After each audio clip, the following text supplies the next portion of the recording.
Mi nombre es Andrés Velázquez, creador del programa Hable con Poder. Este es el capítulo 2 del programa. Es cómo eliminar la ansiedad y el temor al hablar.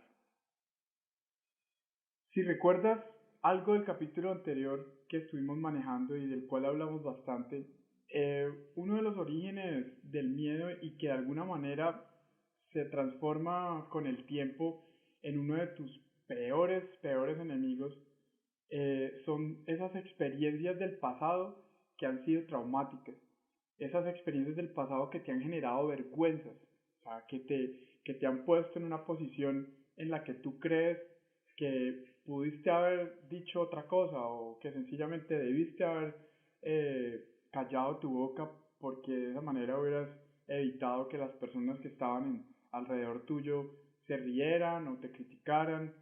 Esas son cosas que son muy delicadas al momento del desarrollo de la personalidad porque nos impactan, nos captan nuestra atención de una manera negativa y nos transforman de tal manera que uno cambia la orientación que tenemos hacia nuestro futuro y hacia nuestras metas.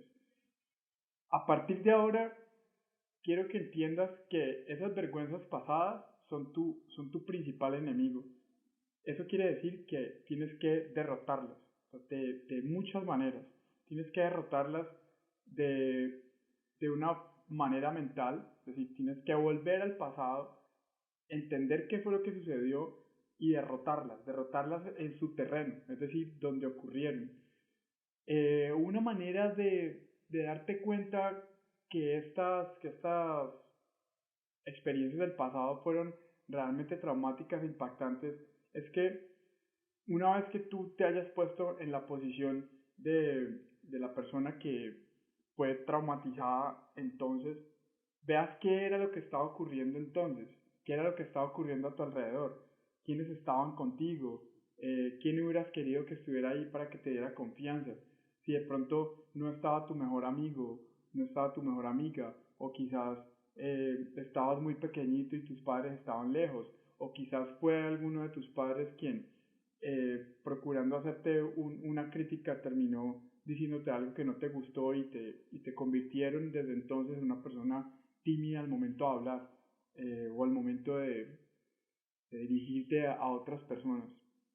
Entonces, piensa cada vez que puedas en esas situaciones del pasado que te generaron esas vergüenzas.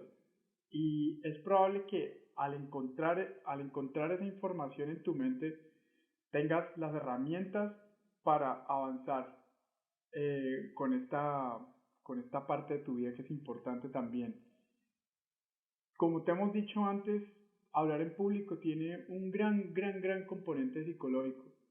Y yo no sé si te has percatado de esto, si has caído en cuenta de esto, pero mucho de lo que se dice en una conferencia, o sea, mucho de lo que se dice en frente de varias personas tiene fundamentalmente dos componentes. Eso lo debes haber oído muchísimo y lo vamos a tocar más adelante con algún grado de profundidad. Tiene que ver con el lenguaje corporal, tiene que ver también con el lenguaje verbal. Se dice que parte de lo, parte de lo que tú comunicas es verbal y otra parte de lo que comunicas es corporal. Es decir, tú estás comunicando algo con tu cuerpo, pero al mismo tiempo estás comunicando algo con palabras. Voy a ponerte un ejemplo. Haz el siguiente ejercicio. Levanta las manos así. O sea, pones las manos en alto. Quiero que me mires en este momento que lo estoy haciendo y te des cuenta si lo que estoy haciendo parece coherente una cosa con la otra. Con mis brazos en alto, yo voy a decir, estoy muy feliz, muy feliz, súper contento. Estoy muy contento de estar aquí. Parece incoherente, ¿cierto? Tener las manos levantadas es una expresión corporal de entusiasmo, de alegría. Ahora, con las manos abajo o con las manos atrás, las manos completamente inexpresivas o hacer esto, encorvarse, como, como hacer como un lomo en tu espalda, como si tuvieras algo muy pesado y digas, estoy muy feliz, súper feliz, contentísimo. Es imposible creerlo en esta posición. Para que la gente te crea tienes que pararte derecho, tienes que expresar tus manos. Entonces, por ejemplo, tú no puedes expresar tristeza con las manos levantadas. Tú no puedes expresar felicidad con las manos abajo o encorvado. Todas estas cosas se van aprendiendo con el tiempo, pero se aprenden ¿por qué? Porque tú te has dado cuenta que funcionan de esa manera.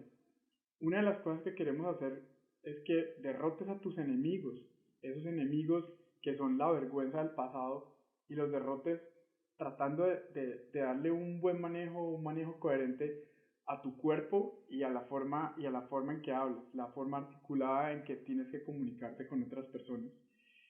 Un aspecto relacionado con el lenguaje corporal también es algo que corresponde al conocerse a sí mismo. Hay un elemento del que se está hablando mucho actualmente.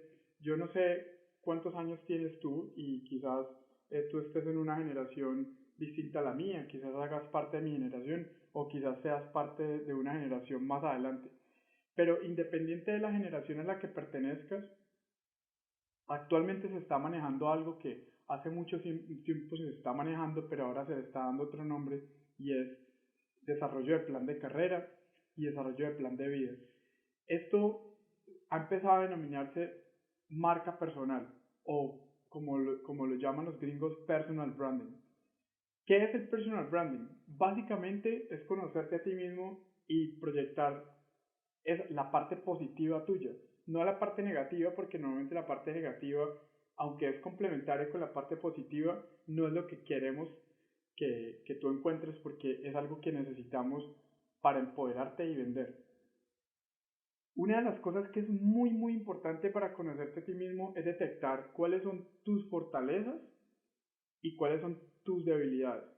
Eso es fundamental. Fortalezas y habilidades. Con eso tienes que empezar. Tú, dependiendo de la carrera que hayas hecho, dependiendo del tipo de trabajo que tengas, quizás hayas oído mucho o poco sobre una matriz que se conoce como la matriz DOFA. La matriz DOFA en español la denominamos como debilidades, oportunidades, fortalezas y amenazas. Tú puedes hacer la aplicación de un análisis DOFA. En este caso vamos a hablar solamente de fortalezas y debilidades.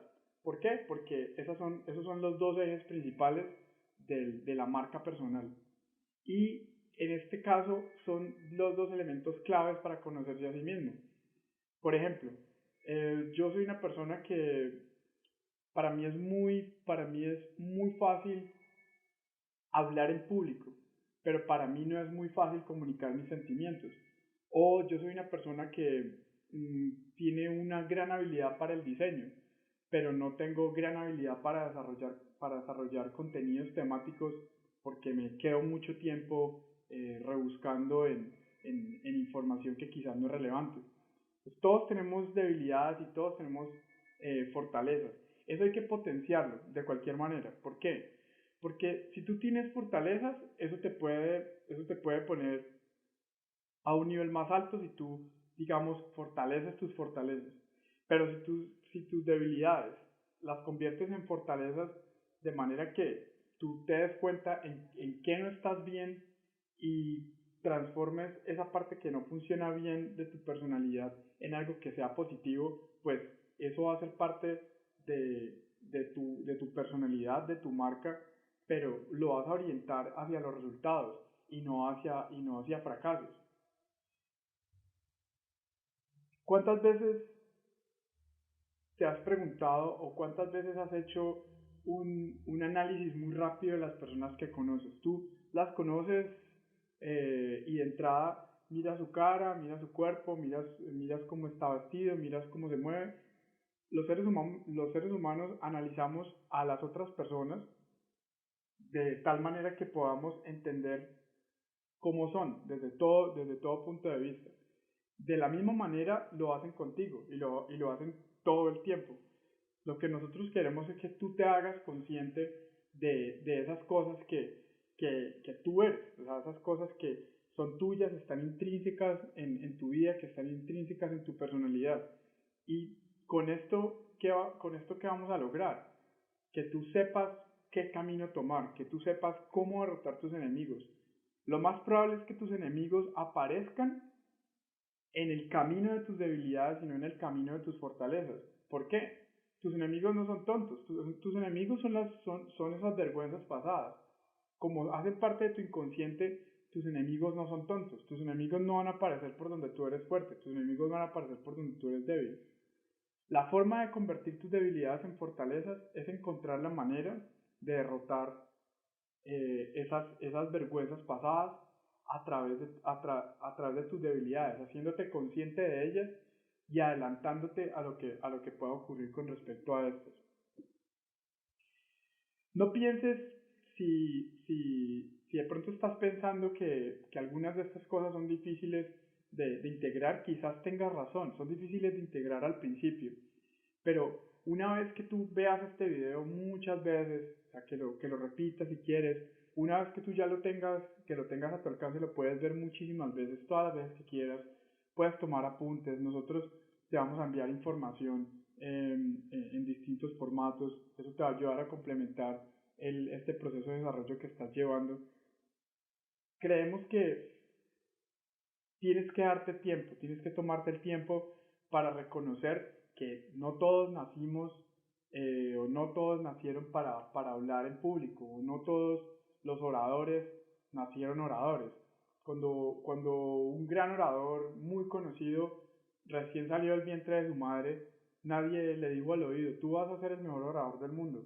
Él simplemente lo descubrió bien porque las personas le decían que era bueno orando, o quizás simplemente descubrió que era una buena oportunidad de negocio y lo aprendió, o quizás con el paso del tiempo, habiendo creído que era una persona tímida, descubrió que en realidad era una persona muy extrovertida y que podía hacer del hablar en público algo que hiciera parte intrínseca de su personalidad y de su vida también. Lo que nosotros queremos decirte con esto es que todo esto requiere preparación. Piensa, por ejemplo, que los magos son un ejemplo típico de todo el proceso de preparación que se necesita para que tú te conviertas en experta al momento de hablar en público.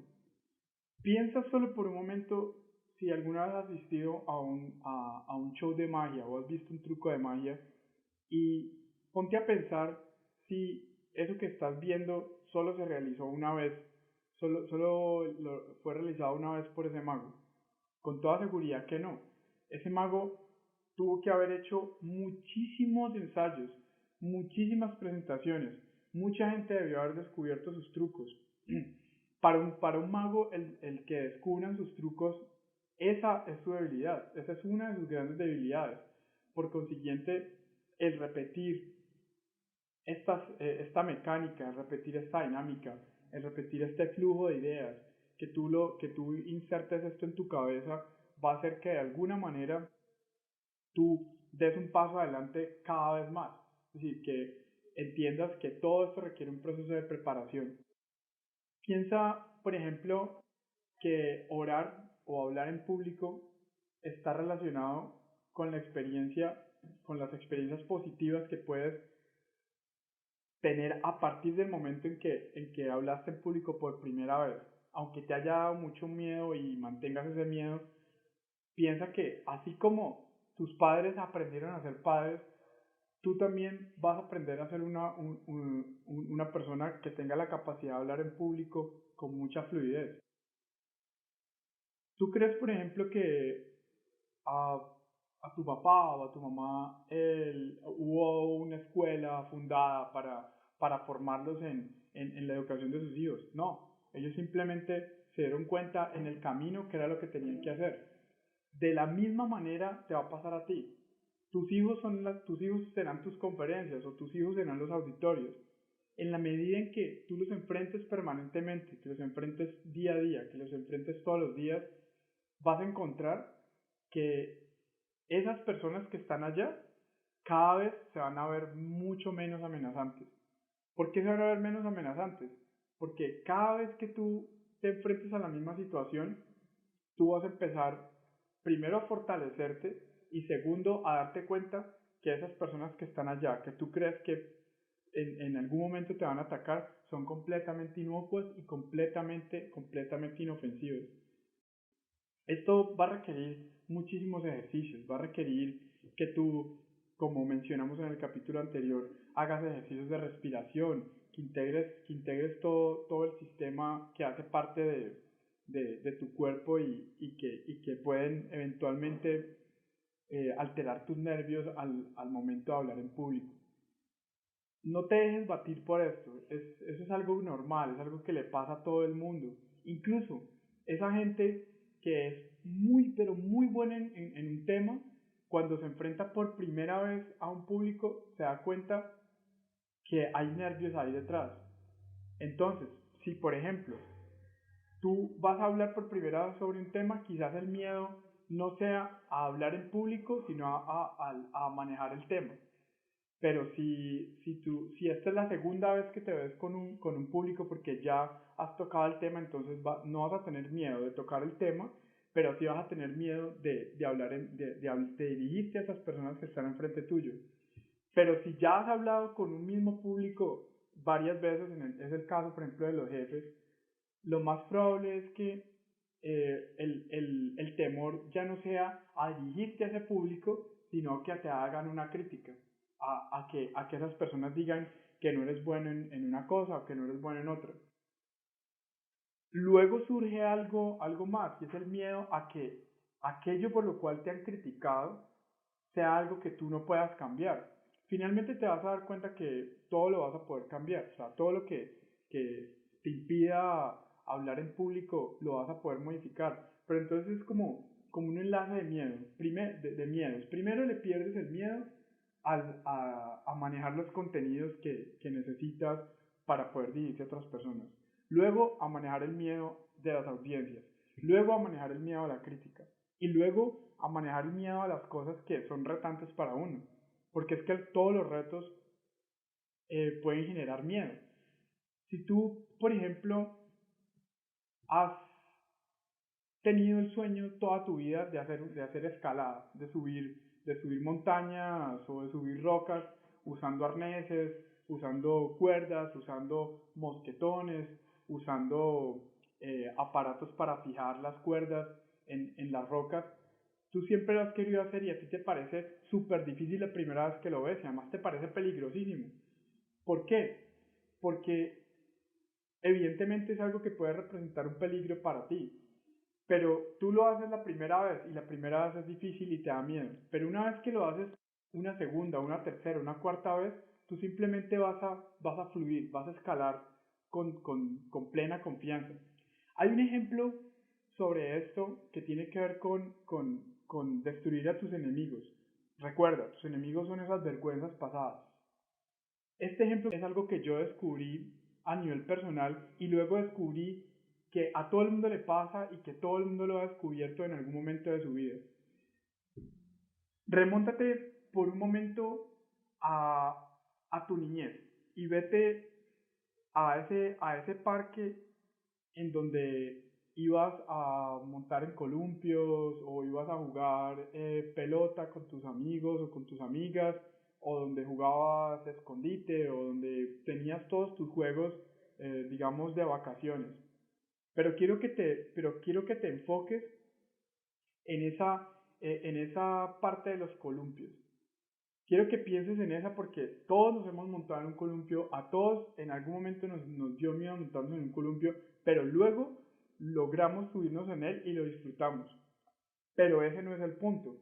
Lo que quiero que pienses ahora es, si luego de muchos años, es decir, ahora siendo adulta, tú en este momento, si has tenido la oportunidad de regresar a ese lugar físico en donde estaban esos columpios. A muchas personas lo que les pasa es que dicen o piensan, yo recuerdo que estos columpios eran más grandes. Claro que eran más grandes, es lógico. Si tú tienes 20 años y ves los mismos columpios que tenías cerca de tu casa cuando tenías 5 años, pues cuando tenías 5 años los veías de este tamaño y, y una vez que tienes 20 años y eres adulto, pues los vas a ver quizás no más grandes, los vas a ver más pequeños. Este es un símil que queríamos darte para que tú entiendas de qué manera los miedos cada vez se van a ir haciendo más pequeños y quizás desaparezcan. Un columpio en un parque no va a desaparecer, a no ser que lo arranquen y se lo lleven. Pero tus miedos va a llegar un momento en que sean tan pequeños que desaparezcan o quizás simplemente desaparezcan del todo. ¿Cuál es el símil aquí? Tú no estás creciendo físicamente, pero quien está creciendo es tu autoestima, es tu confianza. Entonces, en la medida en que tú creces a nivel de confianza, tus enemigos se van haciendo cada vez más pequeños, se van reduciendo. Eso es lo que nosotros queremos lograr con este programa, que tú detectes tus enemigos y que con el paso del tiempo quizás no logres desaparecerlos, pero hagas que se vean tan pequeños que el día que tú lo desees, simplemente puedes ponerles un pie encima y acabar con ellos. No se trata tampoco de que eh, hagamos, hagamos un pensamiento negativo en contra de la gente que puede resultar amenazante, porque eso también puede ser perjudicial para tu preparación mental, pero que lo hagas como un ejercicio, que pienses que tú, por ejemplo, cuando estás en el escenario, eres mucho más grande, eres mucho más fuerte, que te pongas en un lugar en donde sea muy difícil moverte, como si estuvieras atado al piso, como si estuvieras pegado al piso, como si estuvieras amarrado a una estaca. ¿Por qué? Porque de ahí no te debes mover, de ese punto de fortaleza no te debes mover. Eso es lo que te va a permitir ser fuerte, eso es lo que te va a permitir mantener esa fortaleza que es tan importante. Todo esto que te hemos dicho, si te has dado cuenta, está relacionado con bloquear a tus enemigos, mantenerlos ahí. Es decir, yo estoy aquí y tú estás allá. De esa manera, tú vas a lograr que esos individuos, esas situaciones que se convierten en un aspecto amenazante, simplemente tú sepas que no te va a pasar nada. Un león es atemorizante si tú estás en la mitad de una selva en África. ¿Por qué es atemorizante? Pues porque pesa 4 veces más que tú, tiene dientes afilados y además está suelto en un entorno salvaje donde ellos son salvajes. Pero, ¿qué pasa si tú ves exactamente el mismo león en un afiche? No te da miedo. Eso es un primer caso. ¿Y qué pasa si ves a ese mismo león en un zoológico, encerrado tras vidrios, muros o rejas? No pasa nada. ¿Por qué? Porque sabes que no va a salir a hacerte daño. Entonces, cuando vayas a hablar en público, piensa en ellos como un león, pero piensa en ellos como un león, pero un león que está enjaulado, un león que está encerrado, o un león que sencillamente está amarrado. Está ahí, no te puede hacer absolutamente nada. Y la otra alternativa que tienes es que puedes imaginar que el público que tienes enfrente son una fotografía. Piensa que le estás hablando a una fotografía. El máximo daño que te puede hacer una fotografía es que el papel sea tan delgado que te cortes un dedo. Como eso no te va a quitar la vida y como por eso no te vas a morir, eso es un buen ejercicio que podrías llevar a cabo para que sientas que tú tienes el control. Esa es una de las claves de todo, no solamente de este capítulo, sino de todo este programa, que tú empieces a desarrollar control sobre ti mismo. Y no que nosotros no queremos que esto suene esotérico, ni queremos que esto suene como a esos charlatanes de pueblo que son culebreros y que le venden a uno de todo y que dicen cualquier cosa con tal de que compres algo. No, nosotros estamos diciendo esto porque sabemos que ha funcionado, porque lo hemos probado a nivel personal, la gente que trabaja conmigo, mi equipo, todos han experimentado algo similar. Entonces, simplemente es mantener el control, mantener la compostura. Cosas como lo que le decía uno su mamá hace muchos años. o cuando veías que estaban comiendo mal, te corregían. De la misma manera tú te puedes corregir. Que te dicen, párese derecho, te paras derecho. Todas esas cosas que en algún momento pueden sonar como que como que tus padres están siendo redundantes, esas cosas son importantes. Por eso, en este momento, que una persona, desde mi perspectiva, pueda decirte, párate derecho, asume el control de tus sueños, de tus deseos, pero también asume el control de tus frustraciones y asume el control de tus vergüenzas ajenas, de tus vergüenzas pasadas, no las ajenas, porque aunque hay personas que puedan estar pasando por un mal momento, tú no, tampoco puedes aprovecharte de las vergüenzas de otras personas para poder tú ganar confianza. Pero es importante que asumas el control de tus sueños, especialmente de tus metas. ¿Por qué? Porque una vez que tú tienes claras tus metas, también sabes que no importa cuáles son los miedos que tienes que enfrentar. Si tú tienes las metas claras, vas a empezar a derribar cada uno de los obstáculos que te pongan. Eh, no sé si no sé si recuerdas, a hacer un recuerdo de lo que tocamos en el capítulo anterior de manera muy general y vamos a hablar un poco también sobre esto. No sé si recuerdas cuáles eran esos cuatro elementos eh, que estaban relacionados con el miedo. No sé si lo recuerdas, quizás puedes darte un momento para recordar lo que vimos en el capítulo pasado. Esos elementos eran el elemento biológico, el elemento fisiológico, el elemento psicológico y el elemento social. De la misma manera, de la misma manera, las tipologías sobre el miedo están relacionadas. Todas las tipologías que tienen que ver con el miedo están relacionadas. Por ejemplo, el miedo de tipo biológico produce una reacción química. Esas reacciones químicas son las que te dan dolor de cabeza, las que te dan ganas de vomitar, las que te producen algún tipo de, no sé, algún tipo de reacción o alergia. Eso sucede mucho, aunque parezca exagerado, pero hay personas que desarrollan alergias o piquiñas en el cuerpo al momento de pararse al frente de un auditorio. La otra parte, el otro componente es un componente fisiológico, por eso hay un tipo de miedo que es fisiológico. Entonces, un tipo de miedo químico se expresa a través de lo que te acabo de decir, dolores de cabeza o vómitos, por ejemplo.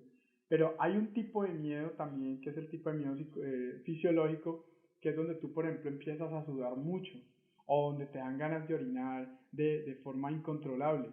Esas son cosas que tienen que ver con el miedo fisiológico. Luego tienes un miedo psicológico, que es el miedo, es este miedo del que hemos hablado tanto, es este miedo del pasado, el miedo de las cosas que ocurrieron anteriormente, que te generaron vergüenza, que te generaron frustraciones, que desarrollaron en ti un miedo a la crítica. Y luego está el miedo social. Ese miedo social es el que no nos permite a nosotros avanzar debido a lo que no a las críticas que nos hicieron en el pasado, sino a las críticas que puedan llegar a hacernos eventualmente en el futuro. Piensa en esos cuatro tipos de miedo, que de la misma manera en que son elementos vinculados con el miedo, también se transforman en tipos de miedo. Entonces, el miedo químico, miedo fisiológico, miedo psicológico y miedo social. Cuando hablo de miedo químico, estoy hablando del mismo miedo biológico, para que no te confundas, es exactamente el mismo. Piensa en esto por un momento y te vas a dar cuenta de que está fácilmente relacionado con muchos de los síntomas que se pueden generar al momento de pararte al frente de un auditorio o al frente de un grupo grande o pequeño de personas. Ahora, quiero que hagamos un ejercicio. Esto es un ejercicio psicológico, es un ejercicio, no es el ejercicio final ni es el ejercicio más importante, simplemente es un ejercicio para enlazar con un siguiente tema, y es que pienses en todas, todas estas causas de tu miedo, de los miedos que te da para hablar en público y pienses si está relacionado con algo que sea completamente irracional o si tus miedos están bien fundamentados. Voy a explicar un poco esto para que nos contextualicemos, para que lo entendamos en ambas partes, para que nos entendamos en dos vías. Por un lado están las maneras irracionales de expresar el miedo y las maneras racionales de expresar el miedo. ¿Qué es un miedo racional y qué es un miedo irracional? El miedo racional es aquel que está justificado en algo que realmente pasa, ha pasado o puede pasar. Y el miedo irracional es algo que es completamente inventado o ficticio, que realmente nunca va a ocurrir. O que probablemente ocurra, pero que la probabilidad de ocurrencia sea completamente baja. Voy a ponerte un ejemplo muy específico. Hace muchos años, realmente no muchos años, hace muchos meses, algunos meses, un amigo me decía, después de haber visto una película que se llamaba 2012, acerca de una catástrofe en la que se iba a acabar la Tierra, pronosticada por la cultura maya, decían que en el 2012 se iba a acabar la Tierra, o sea, iba a haber un cataclismo. A raíz de eso surgen una cantidad de teorías y salen un poco de fanáticos diciendo que va a ocurrir esto, que va a ocurrir lo siguiente, que va a ocurrir aquello, que van a haber inundaciones, que se va a acabar la capa de oxígeno, que la Tierra se va a resquebrajar, que va a caer un meteorito, que va a estallar el Sol como nuestra estrella principal y eso se va a volver un agujero negro y entonces nos va a tragar la Tierra. Y hay muchas personas de, que se llenan de miedos a raíz de eso. Un amigo del que les estaba hablando me decía que a él le daba mucho susto porque habían dicho en un documental que en el 2014 iba a caer un meteorito a la Tierra, entonces que a él le daba miedo morirse en un meteorito. Yo decía, bueno, primero que todo, la probabilidad de que eso pase es muy baja. Segundo, asumamos que en realidad va a pasar. Si pasa, ¿qué puedes hacer?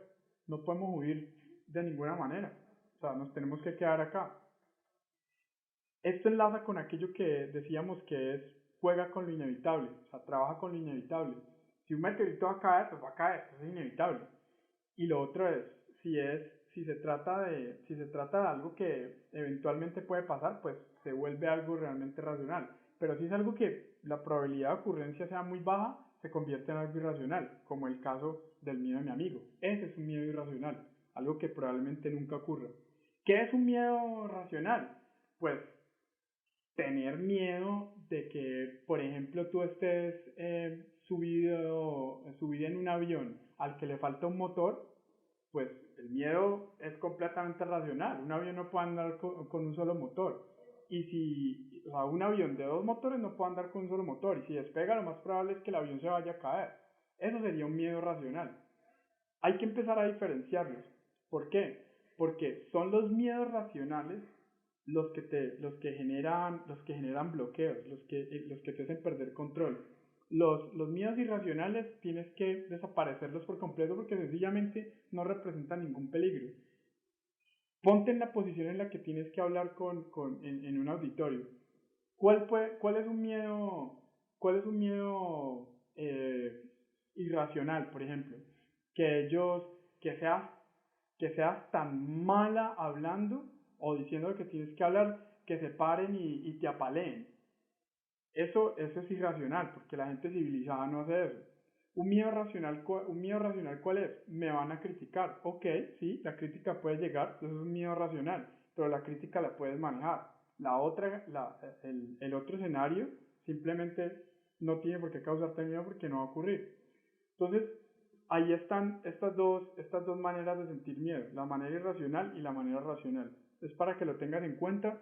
También esto es una clave de este capítulo, así que si quieres puedes sacar un cuaderno para que anotes esta información que pueda ser importante o incluso tomes notas sobre aspectos de tu vida relacionados con esto. Ahora, ¿cómo, cómo combatir este miedo que nos ataca que nos ataca en cualquier momento? Tenemos que empezar a llenarnos de mentalidad positiva. Básicamente se combate con pensamientos positivos. Piensa positivamente. Así suene trillado. Piensa positivamente, llénate de tranquilidad, asume el control de tu vida.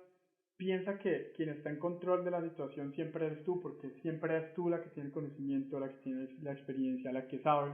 Entonces, el elemento clave es mantener una actitud positiva y reflejarla a través de ese sistema que nosotros tenemos, del que hablábamos ayer, que va desde la zona genital hasta la cabeza y las partes periféricas de tu cuerpo.